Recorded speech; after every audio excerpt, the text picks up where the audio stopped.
So today's session is based on this apostolic exhortation by Pope Francis called Gaudete et Exsultate. As I said earlier, this term in Latin means rejoice and be glad. Okay, and this whole exhortation is on the call to holiness in today's world. I want you to pay attention to this word holiness because it is a charged word, particularly in relation to the laity. Okay, you remember when we did the history of the historical signposts, one session we had on the development of the notion of laity, we saw how the meaning of holiness was totally appropriated by the monks, by the clergy, by the nuns, okay, the monastic sphere. And laity were considered what to do. They are, because they get married, they have an active sexual life, they produce children, they engage with things in the world. So laity were considered okay, but not really holy people. And down through the history of the church, even until now, if we see all the most 99% of the models of holiness are priests and nuns, those who are canonized. Okay? Very few laity, those who have done very exceptional things in the world or who've been martyred, have been canonized as a model of holiness. So holiness has been considered the right of the consecrated people. It is against this backdrop that we have to understand this exhortation, because it is inviting, it is telling everyone what is holiness in today's world. Okay, so that is important. Next. Neelan, next one. Okay. Now, this apostolic exhortation does not give theories about what constitutes holiness, okay? Definitions of what is holiness, but it invites the faithful to look at Jesus, which is very beautiful. Whether you are a monk or a nun or a priest or ordinary housewife or working people, everybody has the right to look at Jesus. And Pope is telling you look at Jesus Christ to learn what is holiness. Okay. Now, what the Pope offers very specifically is the Beatitudes. I suppose you all know what is Beatitude, right? Okay, Beatitude is what comes in Matthew chapter 5, 3 to 12, and Luke chapter 6, 20 to 23. This comes in the Sermon of the Mount. Okay, Beatitude. We will come to each Beatitude, but Beatitudes is blessed are the poor, blessed are you, blessed are this. Okay, so in Korean language or in other languages, you may have your other expressions, but this is a very, very, kind of key to understand the gospel. Okay? The gospels of Jesus Christ. Now, the Pope calls in number 63, Beatitudes are like a Christian identity card. See, all of us have identity card, no? Right? We have our passports, we have our, I don't know, each country would have their own identity cards. Okay? Now, for a Christian, Beatitude is like an identity card. If you live these things, you are surely a Christian. Okay? That is why, in India, many of you, even across the globe, you must have heard about Gandhiji. Gandhiji was very fond of the Bible, and particularly the New Testament. He was a very strong Hindu, but he knew by heart all the Beatitudes. Okay? And he used to say, I love Christ, but I don't understand Christians, because Christian life was far away from what was really the vision of Christ. That is why Beatitudes, we really understand, it is like the Christian identity card, because in it we find a portrait of the Master. Who is the Master? Jesus Christ. And this we are called to reflect in our daily lives. This is what Pope Francis says in number 63. Next. Now, all the Beatitudes start, blessed are you, happy are you. Some translations would put it, happy are you. Okay, blessed are you. The word happy or blessed thus becomes a synonym for holy. You understand the term synonym, no? Synonym means instead of this word, that word can be used. So if Pope is offering the Beatitudes as the pathway to holiness, the word happy, blessed becomes a synonym for holy. It expresses the fact that those faithful to God and His word by their self-giving gain true happiness. That is it. If you really become a Christian, not just a namesake Christian just because you are baptized, but if you become a Christian at heart, you will always be happy. That is simple as that. Okay? Because somewhere else we have, no? You will know the truth and the truth will make you free. People are not happy because people want more money, people want this, people want that. People are not, this partner whom I have in life is not good. I wish she was better. I wish he was better. We're always looking at something else somewhere else. Okay? We have a saying in my mother tongue, and I'm sure it is in most of the languages of the world. The grass is always greener on the other shore. Okay, we don't seem to appreciate what we have. That is why it is Beatitudes becomes an invitation to go against the flow. Okay, it is an invitation to discover something more, something that is at the core of Christian faith. Okay, not at the core of Christianity as a religion. As a religion may be corrupt because a lot of religious institutions are human-made, okay? And it carries the baggage of history, culture, all that. But those who understand Christian faith, the core of Christian faith, that becomes very free, very, very liberating, okay? And then this can lead us to true happiness. Next. Now we start with each beatitude. Okay, the first one. Blessed are the poor in spirit, for theirs is the kingdom of heaven. I'm sure in our catechism classes as small children, we have learned all this by heart. Blessed are the poor in spirit, blessed are this. Okay, now what does it mean to be blessed, to be happy as the poor in spirit? And this beatitude is saying, theirs is the kingdom of heaven. Okay? Now, the Gospels invite us to peer into the depths of our heart, means to look into the depths of our heart to see where do we find our security in life. That is important. Okay, number 67, it points to that. Because generally in the world today, security or happiness is associated with wealth, riches, seeking self-satisfaction.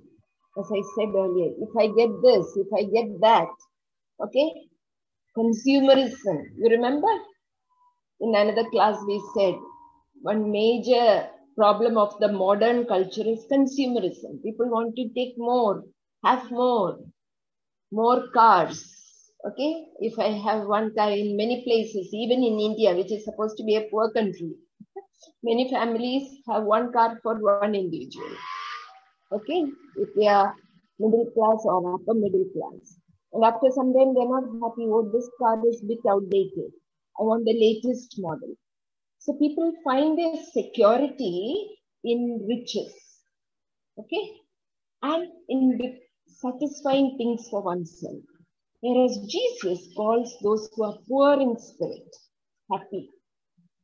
And it is very true. I'm sure you must have seen in many, the many messages that were circulating in WhatsApp. there were many videos of people dying of COVID, very rich people, okay? But they are buried even without their family members attending. Or sometimes people speaking from their deathbed. I have amassed all this wealth, but where am I going? I have nothing. Okay? So you see the contrast. The trend in the world is make yourself, get more for yourself. Whereas Jesus calls, blessed, happy are those who are poor in spirit. Spiritual poverty brings us to a radiant interior freedom. Okay? And spiritual poverty is like, I'm not completely, we say, I, me, and myself. My whole life is not full of, there is no space for anybody else. Okay? So self-centered it becomes. Then people are not happy. They will use others, even within the family.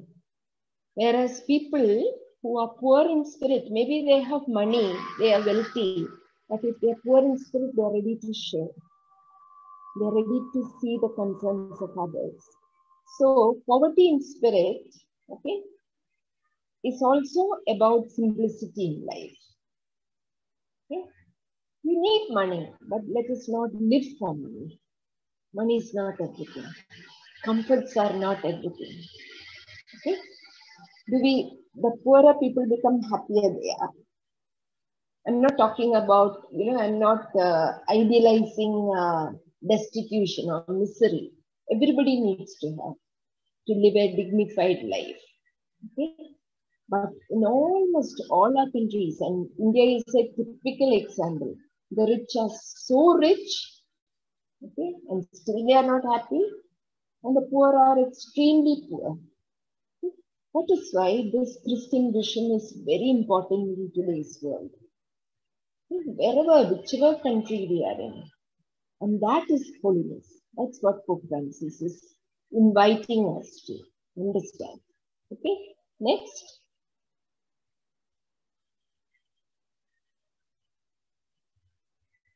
The second beatitude, blessed are the meek, for they will inherit the earth. Okay, I'm sure all of you understand the term meekness. Generally, again in today's world, one who is considered smart, okay, outspoken, is considered smart. One who is loud, okay, whereas meekness is not valued so much. What is meekness? Meekness is gentleness. Meekness is not being bossy. We say, no, not being bullying, manipulating. Meekness is gentleness. So Jesus proposes the way of meekness in a world dotted by conflicts, disputes, and enmity. Okay? See, many times, whether it is in the family or in the workplace or in any institution or in the government, wherever, conflicts come because people regard the faults and limitations of others. Oh, you did like that. Okay? One who is meek regard the faults and limitations of others with tenderness. And when we are meek, we can help the people who are even making mistakes. That is why meekness is a virtue. Okay?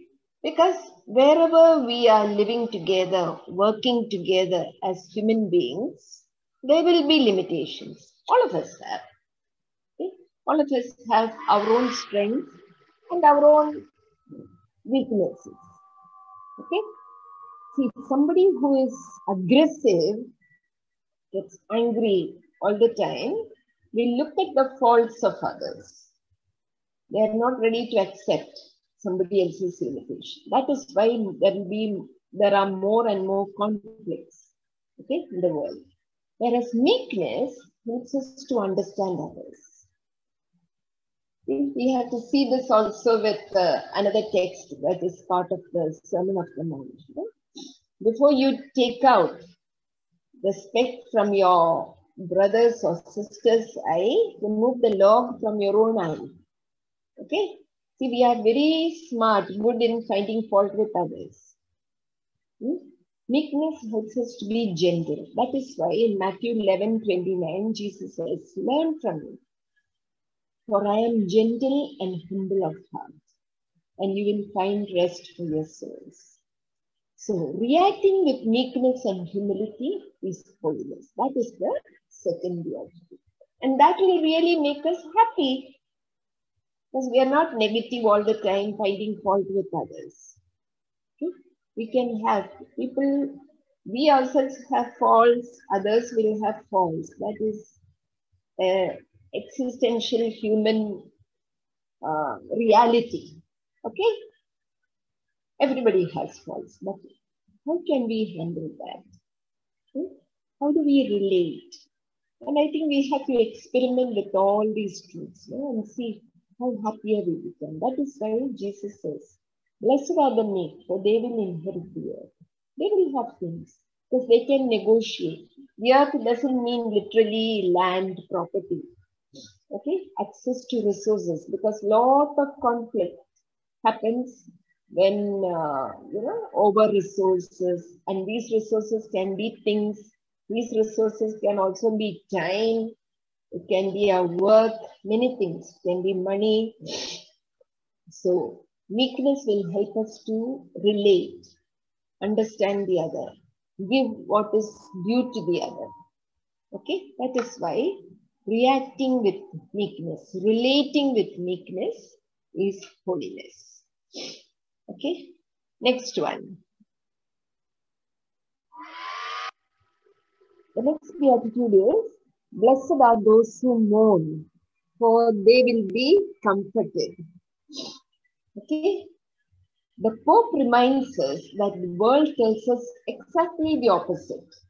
See, anywhere in the world, particularly in the cities, the modern culture is so much with entertainment, pleasure, diversion. You escape, okay? Because whatever will make a good life is all these things. That is why sometimes we find children addicted to the internet, okay, to mobile phones. Sometimes when I travel, I observe, in the airports or in the railway stations, people are all in their mobile phone, either talking to somebody or playing games, because it is become, you need the mobile phone, you need to talk, but it becomes such an addiction. Particularly with young people today, entertainment becomes central. It cannot be. Life gets boring. Okay? Otherwise.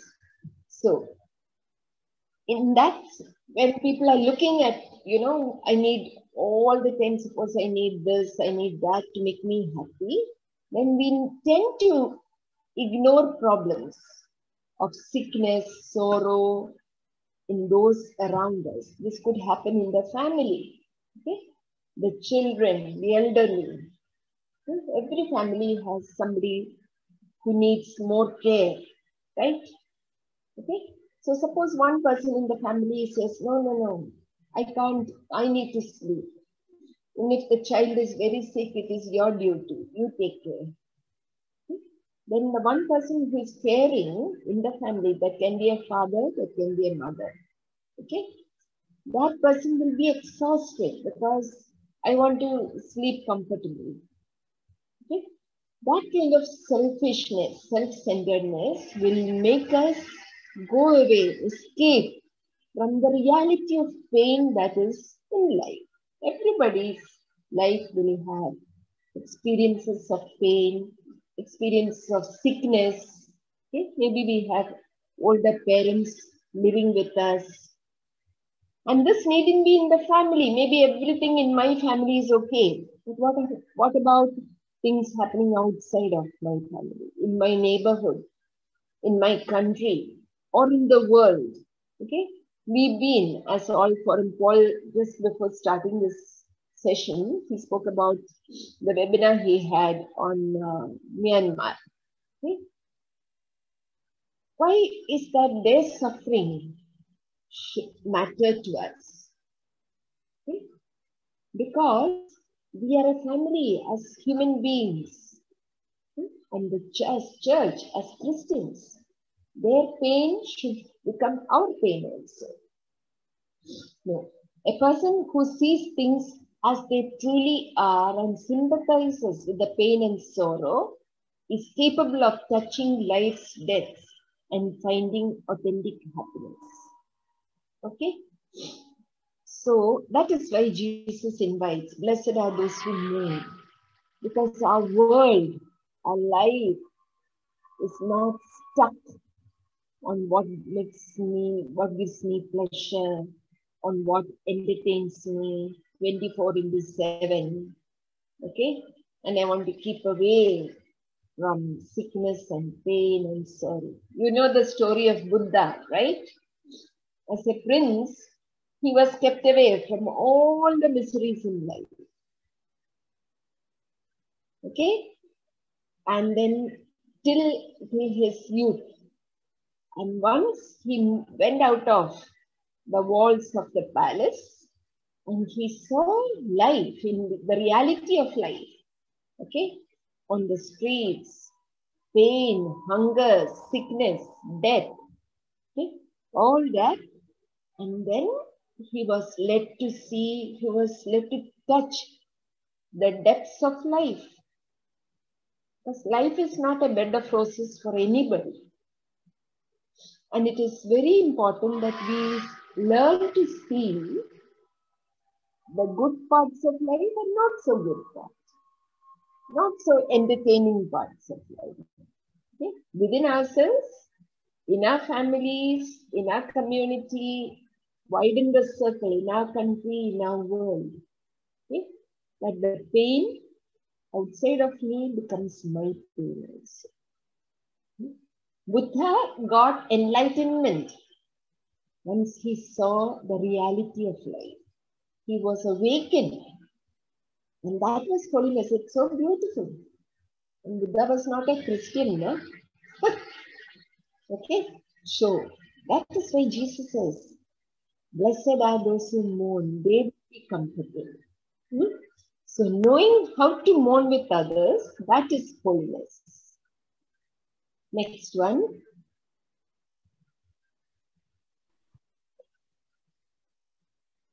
Blessed are those who hunger and thirst for righteousness. They will be filled. Okay? So basically, number 77, it says, hunger and thirst are intense experiences. Okay? Because they are our basic needs or our instinct for survival. Maybe people fast, we can survive for 1 day, 2 days, few days. Okay? But then we need to eat something. We need to drink. So Pope is connecting how intense they are for our survival.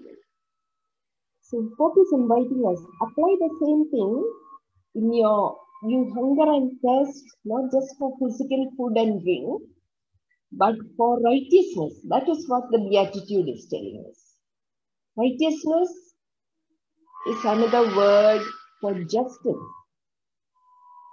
Okay? Can you desire justice? Okay? Righteousness is about right relationships with the same intensity. That intensity we have when we want food or drink. Okay? And Jesus says, if you really intensely desire that, you will be satisfied. Now, injustice is an everyday experience for many, many people, particularly those who are poor, whose rights are violated. Okay? Now, Jesus offers justice other than that of the world. See, justice in the world, we are only saying, if you give me, I give you back, that much. Okay? But the Christian notion of justice is far beyond. Okay? It invites us. Justice in the world, which is again denied by petty interests and it is manipulated in so many ways. True justice comes about in people's lives when they themselves are just in their decisions. It is expressed in their pursuit of justice for the poor and the weak. Okay? So it applies to each one of us. whoever we are, wherever we are, in my personal life, in my personal decisions, am I just? Because unless it begins with me, how can I transmit it outside? Okay? So blessed are those who hunger and thirst for justice. And today's world needs people, everybody, particularly Christians, who are committed to justice, who are hungering and thirsting for righteousness, right relationships. And Pope says that is holiness. Next.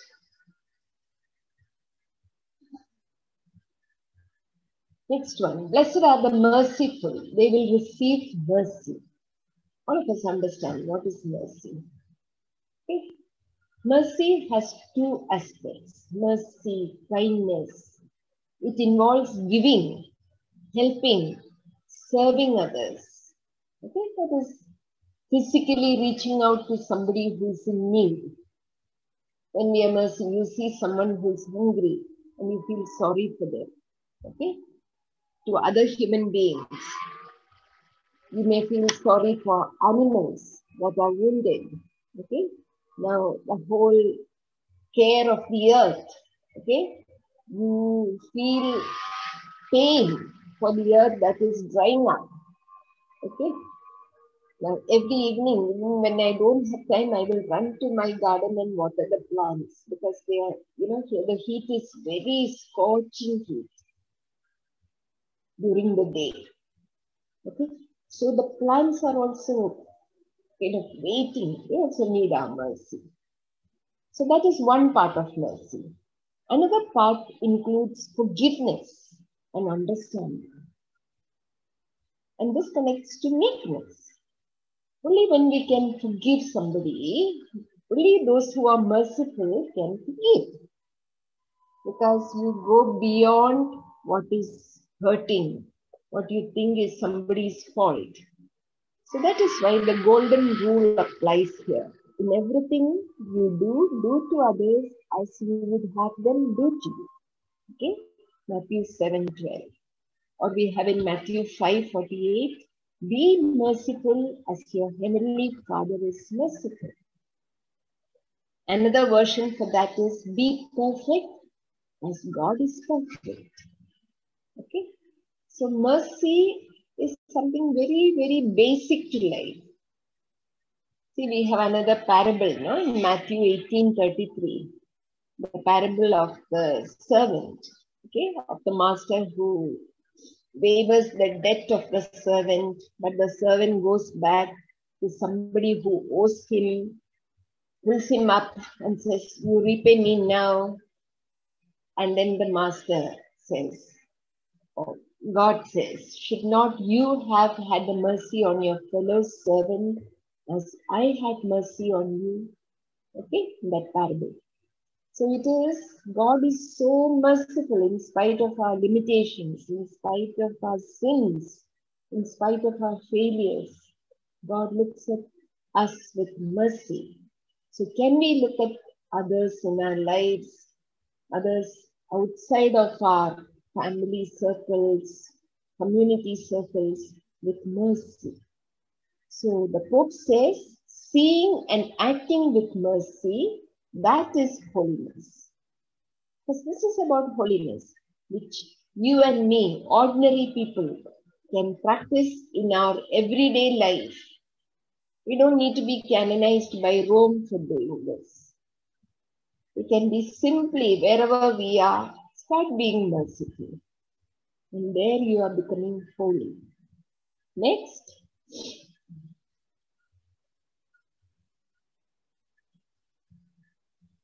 Next one. Blessed are the pure in heart. They will see God. This is a very, misinterpreted beatitude. Okay?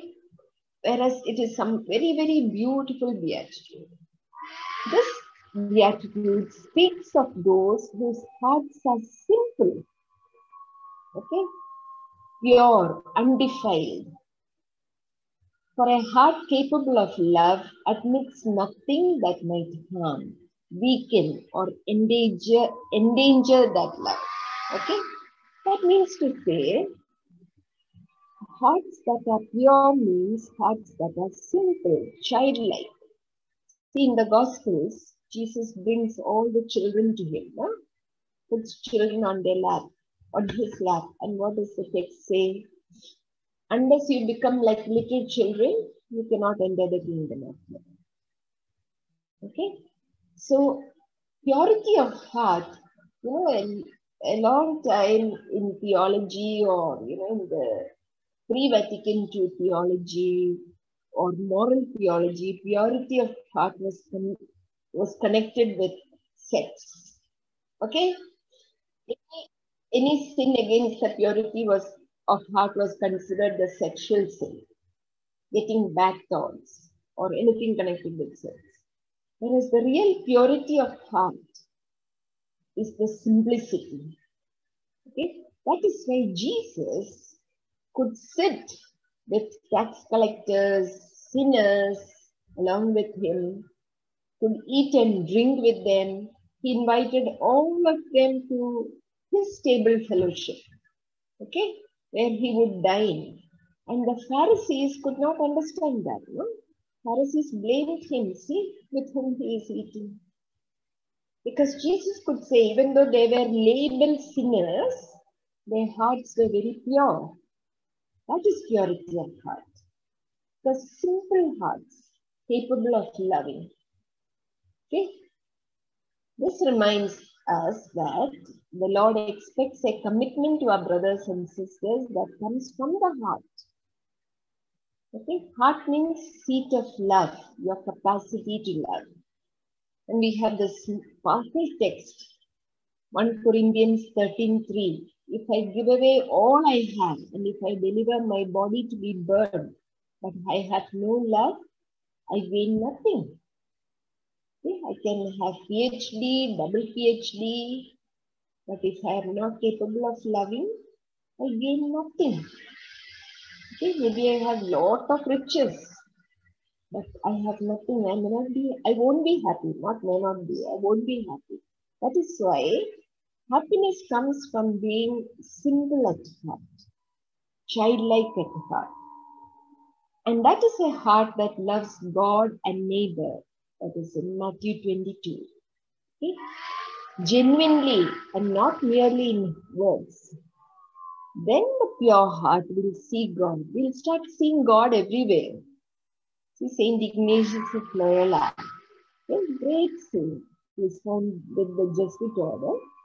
He says, finding God in all things. Not only when you go to church or not only during the Sunday Mass. You'll be able to find God everywhere when your heart is pure. When your heart is open to God. Okay?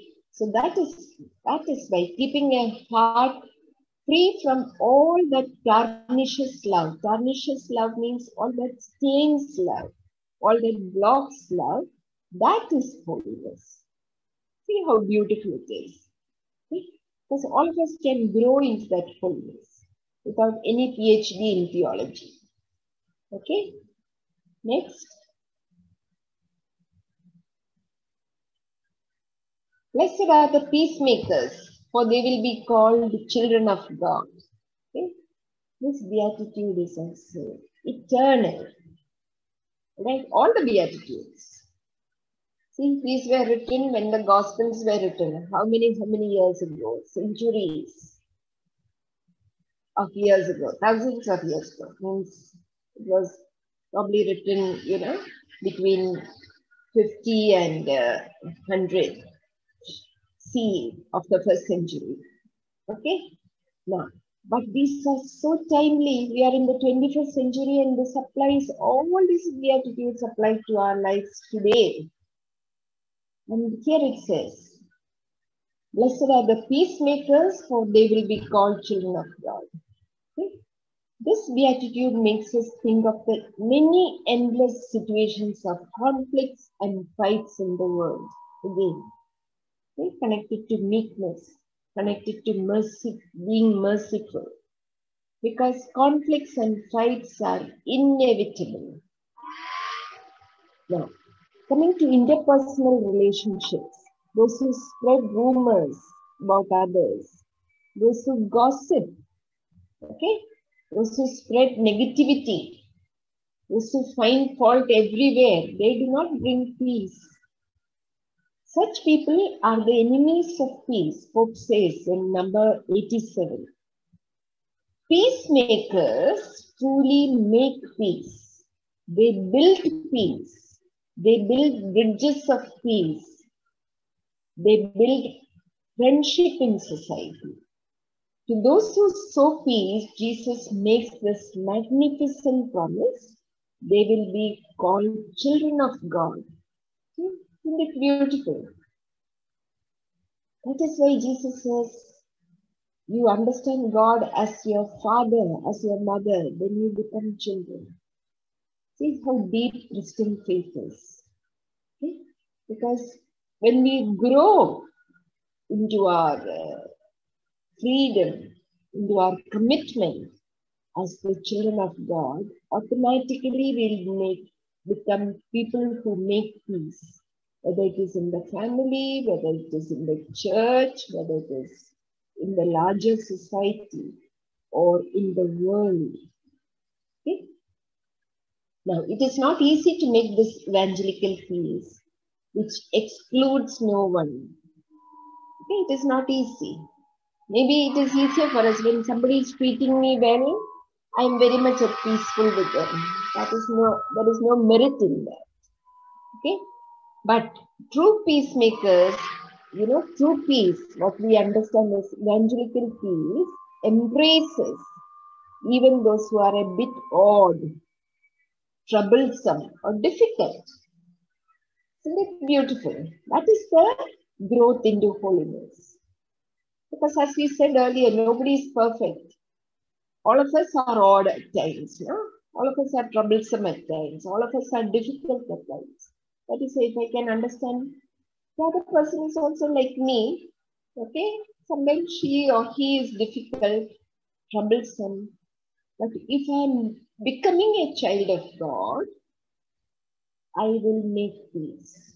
I will slowly find ways of engaging in a dialogue, understanding that person. And once we become that, we will automatically extend that circle of peacemaking to the wider world. Pope says in number 89, it is hard work. Okay?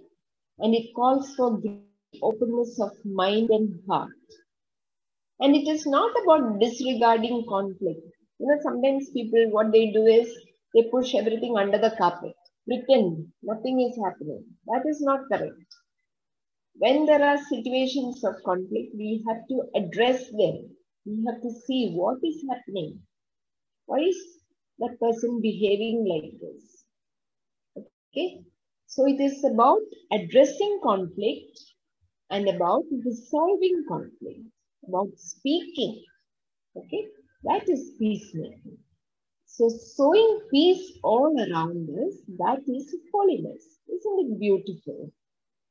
So all of us can become very holy. Next beatitude. Blessed are those who are persecuted for righteousness' sake, for theirs is the kingdom of heaven. Okay? Those who are persecuted for righteousness.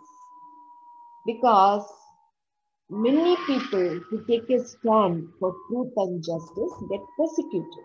The Beatitude says, if you are persecuted for standing for truth, for justice, then you will receive the kingdom of heaven. You will enter the kingdom of heaven. Jesus himself warns us that the path he proposes goes against the flow. Okay? Even making us challenge society by the way we live. As a result, those who are really prophetic become a nuisance. See, suppose everybody is corrupt in an office and one person refuses to be corrupt, refuses to give bribe or to take bribe, then that person is a nuisance. No? We'll say, get rid of him, because we cannot function.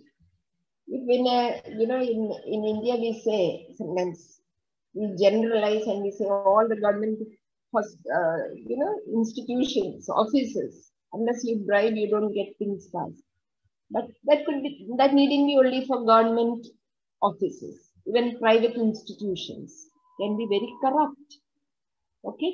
But suppose somebody takes a stand. I don't go by corruption. I don't go by injustice. Then that person becomes a nuisance to others. In living the gospel, we cannot expect that everything will be easy. Okay, people will blame you for doing good. For the thirst for power and worldly interest often stands in our way. Okay? That is why right from the beginning, right at the introduction of this exhortation, Popes put it very clearly, the Beatitudes is going against the current. Okay? We must never forget that when the New Testament tells us that we will have to endure suffering for gospel's sake. It speaks precisely of persecution. And here let us not think of persecutions that happened in the first century. Okay, the early Christian states. Persecution will happen even within your own family if you take a stand for truth, for sharing. Okay? But you have to, that is, even though you're persecuted, are you ready to pay the price? That is why was Jesus crucified? Because the vision of God projected by Jesus Christ before the Jewish religious leaders of God, Jesus' times, was totally counter, totally against how they projected God, how they treated others. Jesus said, God is love, God is life, and everybody who is outside, whom you have thrown out, become insiders, become brothers, sisters of the same family. So that very thought, what Jesus spoke, what Jesus did, was counter, was going against what the religious leaders believed in his times. So what did they say? Get rid of him, kill him, then we will have peace. So persecution, particularly if you are standing for justice, truth, love, you will experience persecution. You will experience opposition. But are you ready to pay the price? Accepting the daily path of the gospel. This is the gospel path. Even though it may cause us problems, that is holiness. Okay. Next.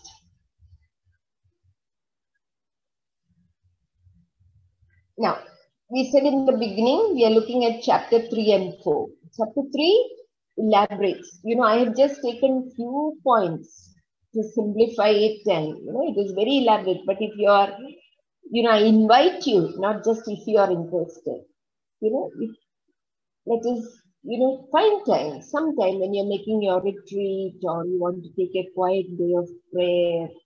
Okay? We can take this text for meditation because it's very rich, extremely rich. Okay? It's about growing in holiness. Now, chapter 4 speaks about signs of holiness in today's world. Okay, a lot of it is explaining, and I have condensed it very, very briefly because we don't have time to go through that. Now, within the framework of holiness offered by the Beatitudes, the Pope mentions a few signs or spiritual attitudes that are great expressions of love for God and for neighbor. Okay? See, sometimes people think, I love God, that is holiness. Some people who are all the time going to church, that is holiness. I'm not saying don't go to church, but if you go to church, let us find God also when we come back home. Okay? So that is why true holiness are great expressions of love for God and for neighbor. The Pope considers these of particular importance in the light of certain dangers and limitations of present-day culture. As we said, even in the Beatitudes, in the explanations on the Beatitudes, the culture today is People are so self-centered. Yeah, I want all the pleasures for myself. People are not ready to share. People want power. You can see what is happening in Myanmar today. Why can't they restore democracy? Even this military, they are also citizens of that country. Why can't they have democratically elected leaders that will sustain that country? Okay? Somebody who is greedy for power, and that can happen in a country, that can happen in the church, that can happen in the family. So that is the culture. The Pope is inviting us to see certain signs so that we can grow in a holiness that is counter to that culture. Okay, next.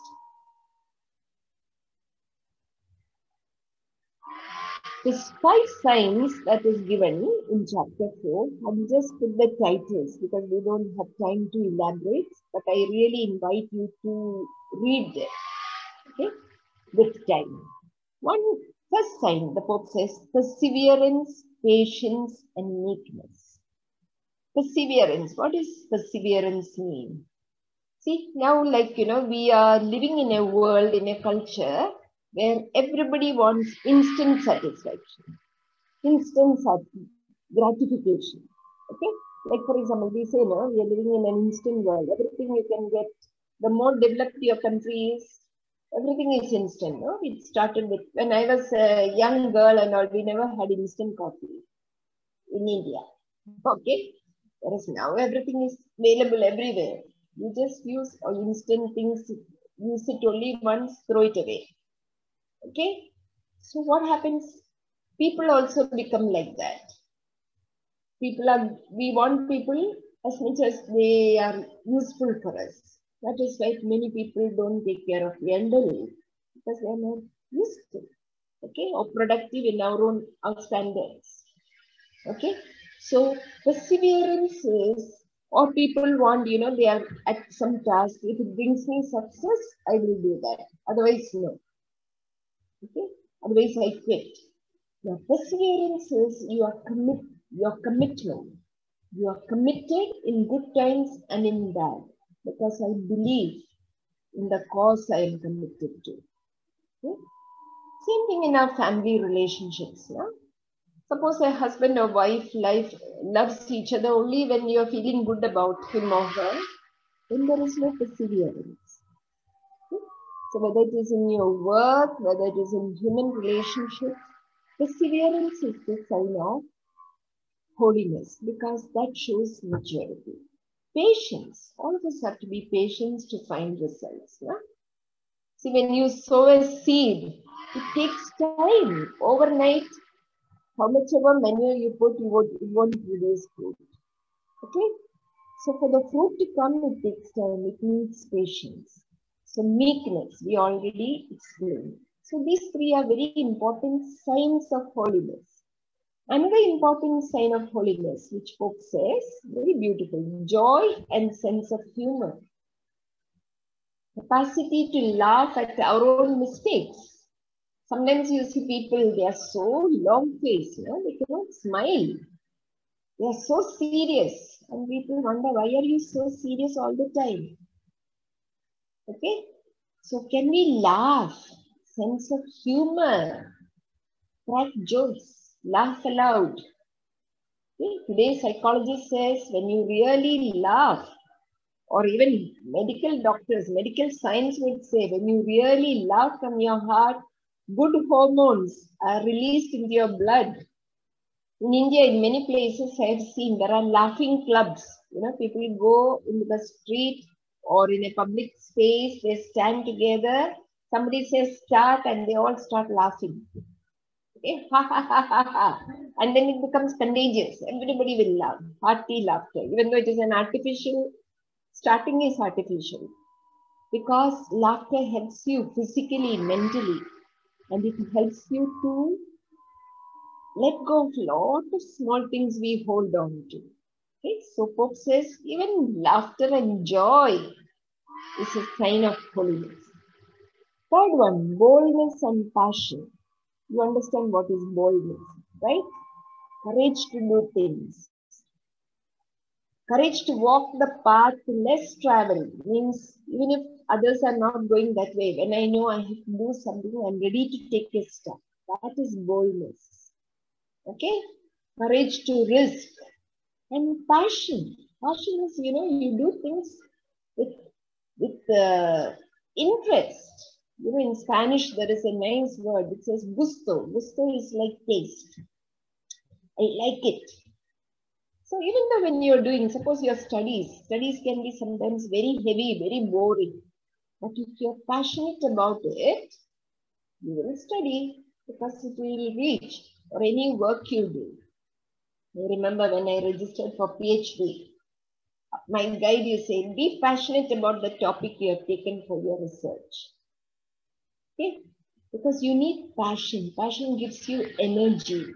Passion will give you energy to resolve problems, to go ahead even when the going is tough. That is passion. Okay?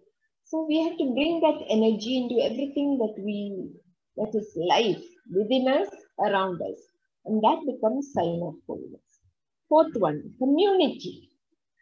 And I am sure Pope underlines this because the world is becoming more and more individualistic.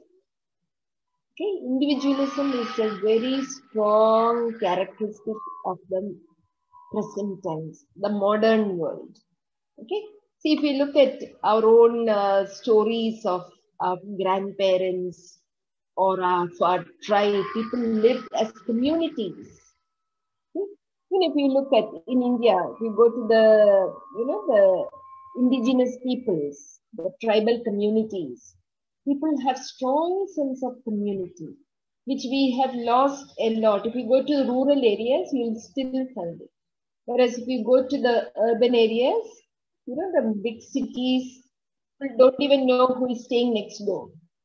Okay, people may not even greet because it's so individualistic. That is where the Pope is saying a sign of holiness is community.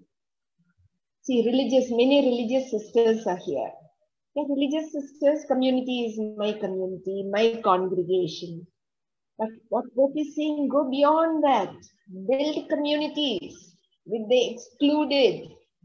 Fratelli Tutti. Okay, all of us must have read, no? Fratelli Tutti, at least some parts. Lots of webinars were held everywhere. Okay? Fratelli Tutti is brotherhood, sisterhood of everyone. I just finished doing a project on chapter 4 of Fratelli Tutti based on Asia. That is about migration. Okay? And in Fratelli Tutti, Pope Francis titles chapter 4, A Heart Open to the World. Okay? Many times our hearts are limited to my family, my loved ones, my community of church or religious group, my church, my parish, my country, my people. Okay, so we put borders, walls around our hearts. Okay, and many places migrant people are the very excluded people. People may use them, then we throw them. When we don't need them, we throw them. Okay? So heart community is about keeping our hearts open to the world. Okay? Going beyond. Who is excluded there? Can I bring that person to that circle of love? Okay? That is holiness. Fifth one, constant prayer. See, when we say prayer, we think of saying some prayers. Okay? We pray the rosary. It's nice. If we pray the rosary meaningfully, it is a very beautiful prayer. Okay? If we attend the Eucharist meaningfully, it is a very powerful prayer. But can we limit prayer to that? If we start, prayer is connecting to God, no? If I start seeing God everywhere, I'll be praying all the time. Because I'll start seeing God in my brother, in my sister, in my neighbor, and every relationship will become prayer. Okay? That is why we have to understand the depth and the width and the heights of prayer, which cannot be condensed to some words, some text, okay, some time which we dedicate, even though we need to dedicate some time. That is why constant prayer. Slowly we have to grow into that. All this does not happen overnight. Next.